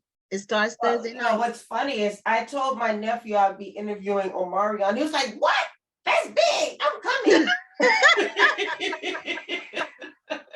Yeah, he is generating a lot of buzz and interest from him being at the festival. So I see you're wearing your Black Authors Matter t-shirt. And we appreciate it. We do. And welcome to Black Authors Matter TV. Are you on mute? I think you're on mute. He is on mute. I'm gonna ask him to unmute. And how about now? Yes, so now we can see you and hear you. All right, cool. Yeah, I have been wearing my t-shirt. I wore it to Costco when I first got it because I wanted to let them know. Okay. Love this shirt. I'm talking about let them know. Well, you know, authors, people who have the t-shirt, authors say it helps them sell books because it's a conversation piece and people ask, are you an author? And then a lot of times they'll sell books as a result of just wearing the t-shirt. I've heard that many times. That's right. I love this t-shirt. One of my favorite ones. Okay. Beautiful. Wonderful. Okay, so you were a finalist in the National Indie Excellence Awards. And which category? In the memoir category, in that one, and I've won about 16 awards. Oh, and I've been a finalist in 4. So okay, congratulations. Yeah, That's exciting. It's crazy. I wrote this book when I always wanted to write a book, but I never had time to because I was working. And then when I retired, I started dibbling and dabbling a little bit. And then I had a heart attack in 2020, right? And so I almost died, and when I recovered, I'm laying in my hospital bed and I said, oh my God, I almost died. And, this book that I started, I didn't finish. So when I got out of the hospital, I just, dug my feet in and powered through and I finished it. But a funny story about it is during that time, I was a bodyguard and a driver for Clarence Avant, right? He's the Black Godfather, right? He's like legendary out here in the entertainment industry. And while I would sit in his driveway waiting for him to go places, that's where I did the majority of the editing for the book. And he loved going to the Beverly Hills Hotel and to the Polo Lounge, and he would sit in the patio area and have these power lunches with all these heavyweight people. And I would just sit on the inside and watch his back and edit the book. And I did that for like 8 months. So that's the way I was able to get through it. And then COVID hit and, I didn't work for him anymore. But that was a really eye-opening experience to be involved with a man from our community of that caliber. I'm sure it was. Yeah. Well, I'm certainly glad you recovered from your heart attack. How is your health now? It's okay. I try to walk a little bit every day. My problem is once I sit down and I start writing, I don't know how to pull myself away from my desk. You know what I mean? So my wife has to come in and grab me by the ear, and make me do things. I'm just kind of like that. Once I get into something, I'm in it all the way. How the kids say, I'm in it to win it. So yeah, that's my saying. my wife. So, but yeah, writing a book, it's been a really, really gratifying experience. I've learned a lot. I've learned the best lessons I learned was what not to do. There's so many things that you have to learn when you try to get into this field, because there's so many shady people out there. Yes. And everyone wants to try to take advantage of you. And I'm almost done with my second book, and I'm going to do things a little different this time as far as how I get it published. I'd like to market it a little bit more to our community. It's a true crime book is what it is. And it's about the massacres of 5 homeless people in Long Beach, California. And the same person who killed these 5 homeless people, he killed a runaway, an 18-year-old runaway about 3 months later. So what I'm doing, I'm documenting what happened and telling his story. And there was a lovely young lady that got caught up in his web of evil. And, I find that happens a lot, that, our women will get caught up with these guys and, thinking that they can change them. And then when they find out they can't change them, then they're in too deep, right. And they can't get out. But this young lady, she actually got out. She's doing well in the corporate world, as a matter of fact. And I talked to her, and she's provided me a lot of insight and information. So you were actually able to talk to some of the people who were involved. Oh yeah. Oh yes, I have. Was that were those hard interviews to conduct? Yes. I can imagine. They're very hard. Very, very difficult interviews. The investigator that handled the case, he's a brilliant young man. Well, he's my age, and I like to consider I'm still young. I'm 61, but I'm still young. So he and I are about the same age, and he's retired as well. He was a homicide investigator. He's a Black guy. He used to be a drummer for Barry White before he became a cop. Oh, okay. Yeah, so he took kind of a circular way to get to where he ultimately ended up, but he and I are the best friends. And he investigated the murders of the 5 homeless people. And after I finish this book, I'm actually writing his memoirs regarding the time that he traveled with Barry White and all the things that he did. So I got, I got stuff on my plate. I would say, I mean, my family and I watched the Jeffrey Dahmer movie about a week or so ago. And on Netflix. Right, on Netflix. And I know the movie the series got a lot of criticism because they said that they are re-victimizing the victims so people can be entertained.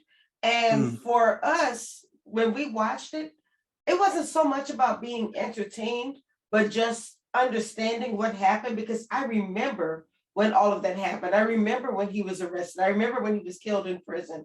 And I only knew what happened in the news. So for me, it was like, okay, now I can understand a little bit better what happened. And I think that with a book like yours, some people may think that you're writing this so people can be entertained, but it's a lot of times it's about that understanding so people can understand what actually happened during that time. And so that's what I'm hearing when I hear you talk about this book. And you know what? That's a very good point. One of the reasons, I mean, there's thousands of cases that I could have chosen to write about, but I picked this particular case because I also wanted to talk about the plight of the homeless, right? So as I'm discussing, this horrible thing that happened to them, I'm also enlightening people as to, the terrible reality of homelessness and what these people go through on a day-to-day, right? And the other kid that was murdered in Lancaster, he was actually a product of the foster care system. His parents didn't want him. He came from a house filled with child abuse, ended up going to a foster care home. They kicked him out of the house and he ends up on the streets and he's trying to find his way. Ultimately, he gets murdered, right? So what it is, in addition to these 6 people being murdered, they're also products of a broken system, right? That put them in the position that where they were able to be taken advantage of and ultimately have their lives stolen from them. So it's not just, what I'm doing is I'm not trying to capitalize on the murders themselves. I'm trying to open people's eyes to just what goes on in the foster care system, to how homeless people live, to how terrible, their lives are and how they survive from day to day. So I spent just as much time on that part as I did on the murders. The murders were horrible. I don't need to talk about them that much because when you read about them, you're going to be like wondering how one person can do this to another one, right? So I don't need to dwell on that, but I wanted to talk about the plight of the homeless and how some of these kids get eaten up and chewed out by our social welfare system when they're supposed to be taking care of these kids. Absolutely. Yeah, our foster care system is definitely broken. A lot of people end up taking in foster children for the money and not because they really want to care for children. And that's a very good point because I wrote that in the book, almost verbatim what you said. Yeah, they and whenever you do something for money, when it comes to taking care of someone, unless you are a caregiver like a nurse or that's like a job, but taking care of children need love. They need hands-on nurturing. They need guidelines, they need consistency, and when they don't get that, there's something missing, and it might be missing for a lifetime. Some people, what happens in your childhood really shapes you. Exactly.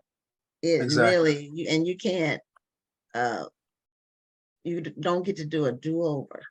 You don't get to do a do-over with parenting or growing up as a kid. That's why parents, and I encourage parents, I know we're all busy, but you get one shot at raising your children. That's it. And once they're grown, that's it. Amen.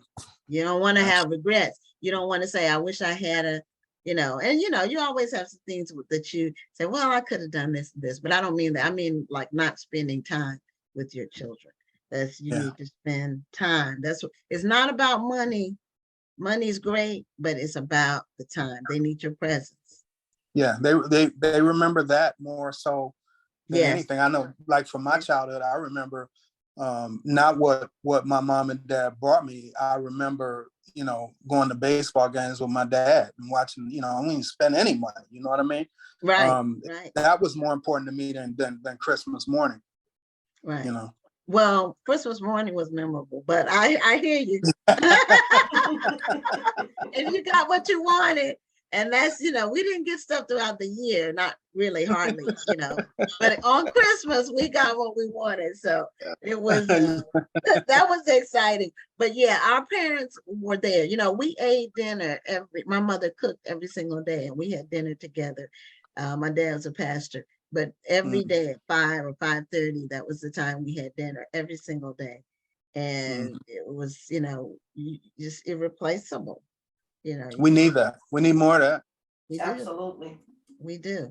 So tell us a little bit about your career as a police officer, because you were born in Rocky Mount, Virginia, which I didn't know there was a Rocky Mount, Virginia. When I think of Rocky Mount, I think of North Carolina. I was about to say the same thing. I thought you meant Rocky Mount, North Carolina. Hey, I got a funny story. I got a funny story about that. Okay. All right. When I first married my wife, and I was taking her to meet to a family reunion in Rocky Mount. We flew into North Carolina and rented a car. And, I said, babe, I'm sleepy. You drive the first half, I'll drive the second half. She said, okay. So she programmed where we were going into the computer. And I went to sleep and I woke up and, I'm looking around. I'm like, man, this doesn't seem like the right way. She had programmed Rocky Mount, North Carolina. Oh, we were on the way to Rocky Mount, North Carolina, instead of Rocky Mount, Virginia. I don't know how far apart are they? They're far enough away that I was kind of upset when I woke up. Because it's in the mountainous part, right? I've never been to Rocky Mount, North Carolina. My family's from North Carolina, but from Durham, Greensboro, the Burlington, Mebane, Hillsborough, in there, that part of North Carolina. But my sister lives in Greensboro, and when we drive from Tennessee, when we go through Tennessee to North Carolina, do we pass Rocky Mount? Then is it in that part of North Carolina, like in the mountainous part, like they'd be on I-40, like near I-40? We didn't get there. I've never been there. So Rocky Mount, Virginia. Now, where's Rocky Mount, Virginia then? Rocky Mount, Virginia is probably about 40 miles from Roanoke. Okay. Roanoke is the biggest, is the closest big city to Rocky Mount. Rocky Mount's a real small city. Everybody knows everybody, Yeah, my granddaddy. I'm from Virginia, so but we never went to Roanoke. I'm from Newport News, so I spent a lot of time in Portsmouth, Norfolk, Chesapeake, Virginia. Well, not Virginia Beach as much, but in that area. And we would drive to North Carolina. So we went through Emporia, and you go through those places in Virginia to get to North Carolina. But we never went to Roanoke. That's west, isn't it? In the west part of Virginia? Yeah. Okay. Yeah. That's the city Petersburg? right there. Isn't it Petersburg? Yeah, I know Petersburg. I have my older sister lives in Petersburg. Okay. Yeah, in that area. So then you grew up in Detroit. So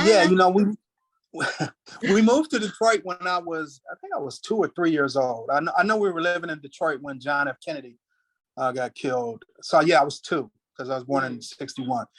Okay. And my father got a job at Ford Motor Company. We moved around a lot. I ended up on the wrong side of the tracks. I started hanging out with the wrong group. But I was always kind of smart.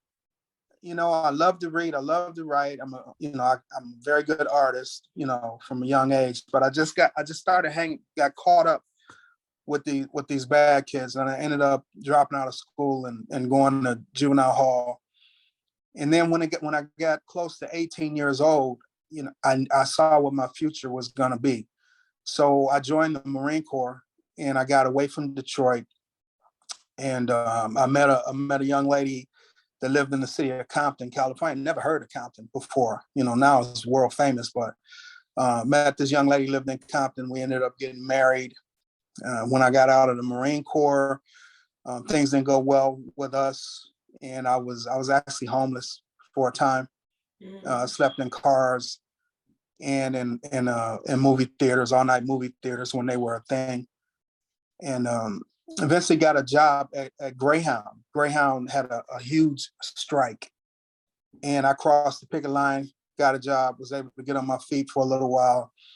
And while I was working at Greyhound, this guy, you know, he robbed this little lady with 3 kids, and she's screaming. He's running down the street with her bags. So, you know, I didn't even think. I just ran after him, and I grabbed him. I caught him, and I got the lady's stuff back. And she was so happy. You know, it made me feel so good that I was able to do something for her like that.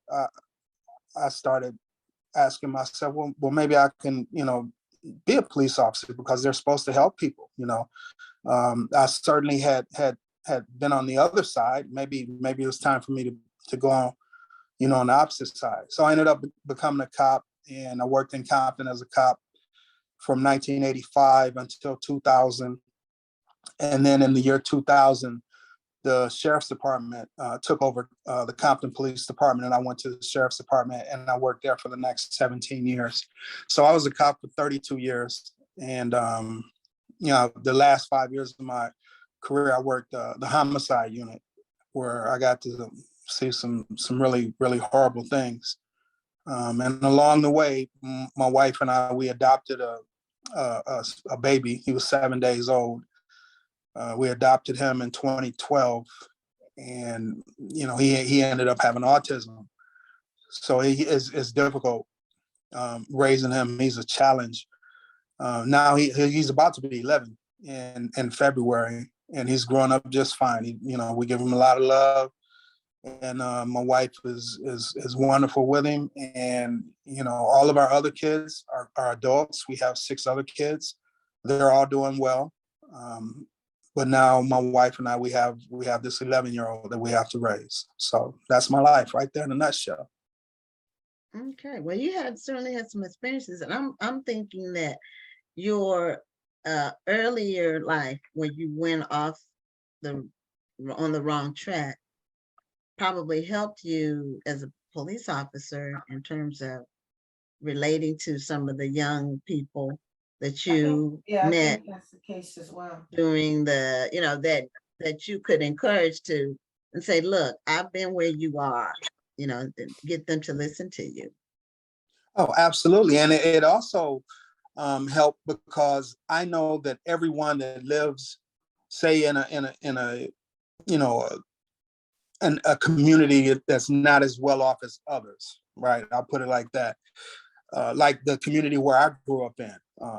You know, there were criminals and gang members, next door neighbors across the street. We played baseball with them, football with them. We walked to school together. We walked to the store together. And, you know, they were gang members, and someone that was with them wasn't necessarily a gang member. And I knew how to differentiate between who was bad and who was good.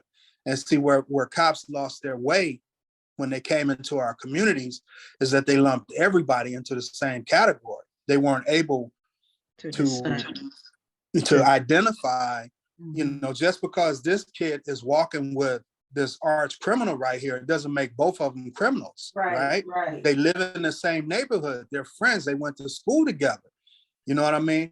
Yeah. And just because you went that way and I went another way, that doesn't mean I don't speak to you, or I don't go over and sit on your porch and have a cigarette with you, right?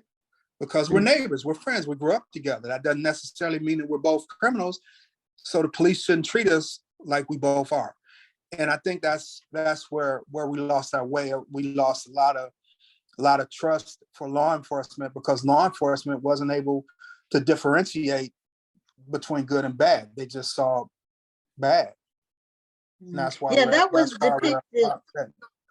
They did a good job of depicting that in Boys in the Hood. Yes. You know, that you're in the same neighborhood, but you're not on the same path. Boys in the Hood was every neighborhood in this country like that.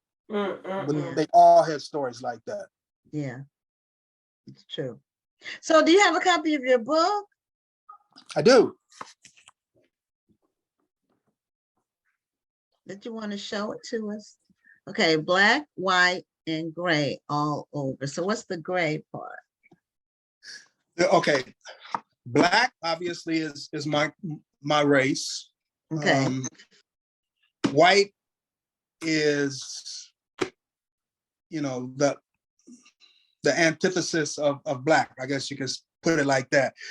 Okay. And the reason why I call this black, white, and gray all over is because of, the trials and tribulations that Black people and white people are currently going through and have been going through in this country for a long time.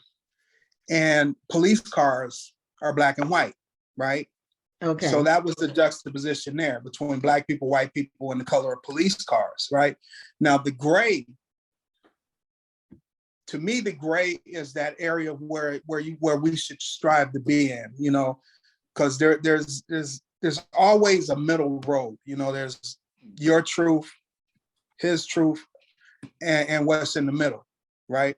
And a lot of times cops, they're so rigid, they're either one way or the other way. Well, there's room for compromise in it. You know what I mean? And that's the gray area. And that's where I tried to work during my career, because I didn't want to be too rough and I didn't want to be too easy. I wanted to be fair. And to me, being fair is in between, rough and easy. And that was gray, because black and white, you mix them together, they're gray. Mm-hmm. Yeah, Okay. I mean, and it is hard being an African-American police officer. Oh yeah, absolutely. It is.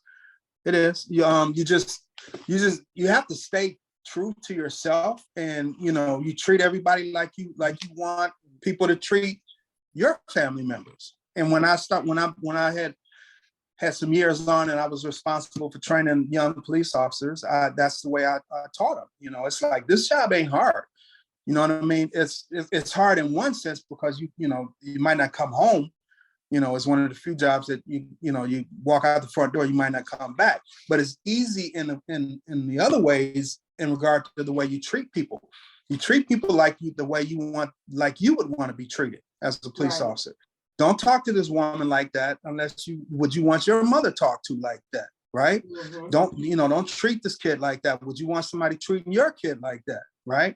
Now, if your kid is running around sticking guns in people's faces, then they got to treat them a different kind of way. You know what I mean? But yeah. But everybody gets the same respect until they show you that they don't deserve it. And if you could have had that mindset as a police officer, or if you can have that mindset for these young cops out there now, they'll be fine. I mean, you're going to run across somebody that's just bad, that's just evil. Let's be real about it. You guys, you've lived life. You've run across people that is like, oh, I don't even want to be in the same room with this dude, right? There's people like that, right? But everybody ain't like that, So you have to be able to treat people accordingly. That's the problem. When you lump everybody in the same category, we have problems. We have 2020, and I don't want 2020 no more. It was a horrible year, and more ways than just me having a heart attack. Well, and COVID, it was, the 2 years of COVID were something that people who aren't born yet, or people who are too young to know what happened, you won't be able to really explain it to them, because it's not. They won't believe it. No, it's just so, it was just unbelievable. It was. Yeah. Well, Frederick, thank you so much for being a guest. Let people know how they can get a copy of your book. You can get my book on Amazon. You can get it on Barnes and Noble, and you can get it at Books A Million. And your website is authorfredrickreynolds.com. So our book's available there as well. Yeah, pretty easy website, yes. Okay, and well, I put your website in the chat, people can find your books. Okay, and remember my name. I'm very proud of my name. Yes, Frederick Douglass Reynolds. And you should be. Mm-hmm. I don't know how they came up with that name. I don't know, but my brothers, one of them's David and one of them Derek, but they say, hey, you're going to be Frederick Douglass. So I appreciate my parents for doing that for me. Okay, well, congratulations again on your awards and good luck as you move into the future and finish writing your next book. All right, I will. I hope to come back and see you guys real soon. Oh, we hope so as well. Thank you for joining us tonight. All right, take care, ladies. You too. Okay, good night. Bye. Well, that is it for our show. We, again, for those who may have tuned in late, we celebrated our 400th guest tonight. That was our first guest. Denny Bryce was our 400th guest on this show. And we are done for tonight. And we are really preparing for next week's festival. Excitement, excitement, excitement. So until next Tuesday, we're signing off. I'm Gwen Richardson. And I'm Dr. Rhonda Lawson. Have a wonderful evening and a great week.